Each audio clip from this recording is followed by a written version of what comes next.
আমার চ্যানেলে সকলকে স্বাগত বন্ধুরা। আমি সাগরিকা। আশা করি আপনারা সকলেই ভালো আছেন, আমিও ভালো আছি।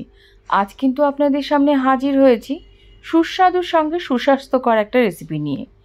সামান্য পরিমাণে গোবিন্দভোগ চাল দিয়ে আর কলার মোচা দিয়ে এত দুর্দান্ত স্বাদের রেসিপি করা যায়, যেখানে বাচ্চারা পর্যন্ত কলার মোচা পছন্দ করে না, সেখানে কিন্তু নিমেষের মধ্যে এই রকম একটা মোচার ঘন্ট রেসিপি করলে বাচ্চা থেকে বয়স্ক সকলেই চেটেপুটে খেয়ে নেবে। আর কলার মোচা রান্না করাটা একটু ঝামেলা বলে আমরা করতেই চাই না। দেখুন, একটা মোচা নিয়ে নিয়েছি। মোচা টুকটাক আমরা সকলেই বাছতে জানি, এইভাবে বাছতে হবে। খুব ফাইনলি মোচা না কাটতে যদি পারেন, এইভাবে রাফলি কেটে নিলেও হবে। খুব অল্প সময়ের মধ্যে গ্যাসের চুলায় আমি কড়াই বসিয়ে দিয়েছি, তাতে আমি দিয়েছি সর্ষের তেল। এবার আলুগুলো ভালো করে ডুমো করে কেটে নিয়েছিলাম। দেখুন, এটা লাল আলু। প্রয়োজন মতন তাতে লবণ এবং প্রয়োজন মতন হলুদ দিয়ে লাল লাল করে আলুটাকে ভেজে নেব। ভেজে সুন্দর করে তুলে নেব। আর এই রান্নাগুলো কিন্তু খুবই অল্প সময় সাপেক্ষ। মোচা যেহেতু আমরা রাঁধতে চাই না, এই কারণে সময় লাগে, ঝামেলার একটা ব্যাপার। তার জন্য দেখুন, আলু ভাজা হয়ে গেছে। এবার আমি ফোড়নে দিয়ে দিচ্ছি গোটা গরম মশলা, সাদা জিরে, শুকনো লঙ্কা, তেজপাতা। এবার ভালো করে টেলে নিয়েছি। এবার আমি কিছু মশলা দিয়ে দেবো। আদা গ্রেট করে নিয়েছি, হলুদের গুঁড়ো, লঙ্কার গুঁড়ো, একটু জিরের গুঁড়ো আর একটু কারি মশলা। যে কোনো কারি মশলা আপনি নিতে পারেন। নিয়ে ওই তেলের মধ্যে ডিরেক্টলি দিয়েছি। এবারে ফ্লেমটা যেহেতু হাই ছিল, মশলাটা না পুড়ে যায়, তার জন্য সামান্য পরিমাণে জল দিয়ে একটু নেড়ে চেড়ে নেব। অর্থাৎ মশলাটাকে সুন্দরভাবে কষিয়ে নিতে হবে। দেখুন, জল অনেকটা টেনে গেছে। এবারে অল্প পরিমাণে যে গোবিন্দভোগ চাল আছে, সেটা কিন্তু এর মধ্যে দিয়ে ভালো করে কষিয়ে নেব, যাতে গোবিন্দভোগ চালের ফ্লেভার আর মশলার ফ্লেভার খুব সুন্দরভাবে মিক্সড হয়ে যায়। প্রয়োজন মতন লবণও দিয়ে দিয়েছি। এবার সুন্দর করে মিক্স করে নেব। তেল দেখুন অনেকটাই বেরিয়ে এসছে, অর্থাৎ মশলা কষে গেছে। এবার যে আমি হলুদ জলে সেদ্ধ করে রেখেছিলাম মোচা, যাতে কালো না হয়, সে একটু জলটা চিপে নিয়ে সেই মোচা কেটে রাখা অংশটা আমি দিয়ে দিয়েছি এই কড়াইয়ের মধ্যে। দিয়ে ভালো করে একটু নেড়ে চেড়ে নিয়ে এবারে আমি কাঁচা লঙ্কাগুলো ভেঙে দিয়ে দিয়েছি সুমিষ্ট ঝালের জন্য। এবারে নাড়াচাড়া করে একটু কষিয়ে নিতে হবে ভালো করে। মোচা কিন্তু কষানো হয়ে গেছিলো। এবার আমি জল দিয়ে দেবো। দিয়ে জাস্ট 2-3 মিনিটের জন্য ঢাকা চাপা দেব এবং ফ্লেমটা হাই করে রাখবো। দেখুন, টকবক করে ফুটতে শুরু করছে। ভেজে রাখা আলুটা ছিল, সেটাও এর মধ্যে দিয়ে ভালো করে মিক্সড করে নেব।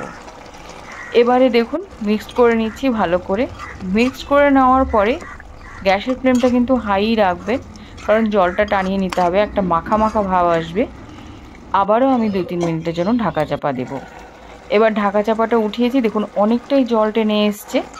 এবারে ভালো করে নেড়ে চেড়ে নিতে হবে, কারণ যেহেতু আতপ চাল দেওয়া আছে, নিচে লেগে যাওয়ার সম্ভাবনা আছে। আপনাকে কিন্তু এইভাবে মাঝে মাঝে কন্টিনিউয়াসলি নেড়ে চেড়ে নিতে হবে। একদম জলটা টেনে এসছে। এবারে কিছু কিশমিশ দেব টেস্টের জন্য। আপনারা চাইলে কাজু বাদামও দিতে পারেন, ক্র্যাশ করেও দিতে পারেন, গোটাও দিতে পারেন। এবারে চিনি একটু ছড়িয়ে দেব ভালো করে। যেহেতু একটু মিষ্টি মিষ্টি হবে, নিরামিষ, বাচ্চারা যেহেতু মোচা পছন্দ করে না, তার জন্য মিষ্টি দিলে বাচ্চারা কিন্তু একটু মিষ্টি মিষ্টি হলে খেতে চাইবে। একটু দিয়ে দেবেন প্রয়োজন মতো। যারা সুগারের পেশেন্ট আছে তারা দেবেন না। তারপরে ভালো করে নাড়িয়ে চাড়িয়ে নিতে হবে, কষিয়ে নিতে হবে। এবারে কিন্তু পর্যাপ্ত পরিমাণে ঘি, অর্থাৎ আমি 1 চামচের মতন একটা মোচায় ঘি দিয়েছি। যতগুলো মোচা নেবেন একটু ঘিটা একটু বেশি করে দিতে হবে, তাহলে কিন্তু একটা দুর্দান্ত ফ্লেভার হয়। এবারে ভালো করে কষিয়ে নিতে হবে। দেখুন, মাখো মাখো ভাব চলে এসছে। নেড়ে চেড়ে নিয়ে এবার গরম মশলা গুঁড়ো উপর দিয়ে ছড়িয়ে দিতে হবে। দিয়ে এবার ভালো করে মিক্সড করে নেবেন এবং ঢাকা চাপা দিবেন। নিমেষের মধ্যে এত সুন্দর একটা রেসিপি হয়ে যাবে মোচার ঘন্ট। মোচা কিন্তু আমরা জানি যে আয়রনের খনিজ। মোচা খেলে না কি বলে, অনেক সময় যাদের অ্যানিমিয়া পেশেন্ট থাকে, যাদের হেমোগ্লোবিন কম থাকে, তারা কিন্তু এই ডাক্তাররা বলে মোচা খাওয়ার জন্য। তার মানে বুঝতে পারছেন যে মোচা কতটা উপকারী জিনিস, আর আমরা সেটাই কিনা কম পরিমাণে খাই রান্নার ভয়ে। কারণ রান্নার ভয় বললে না, সকলেই আমরা কাজে ব্যস্ত। এখন তো মেয়েরা অফিসিয়াল বলুন, বিজনেস বলুন, সব সেক্টরেই আমরা ছড়িয়ে ছিটিয়ে আছি, কিন্তু রান্নাটা আমাদের বাদ যায় না। অফিসে থাকলে পরেও আমার ছেলে কী খাবে, মেয়ে কী খাবে, স্বামী কী খাবে, শ্বশুর শাশুড়ি কী খাবে, সব কিছুই আমাদের খেয়াল রাখতে হয়।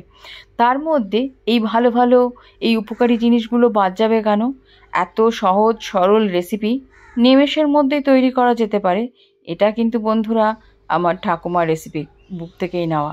আচ্ছা, আপনারা কি আমার রান্না পছন্দ করেন না? একটু লাইকও করেন না, কমেন্টও করে না।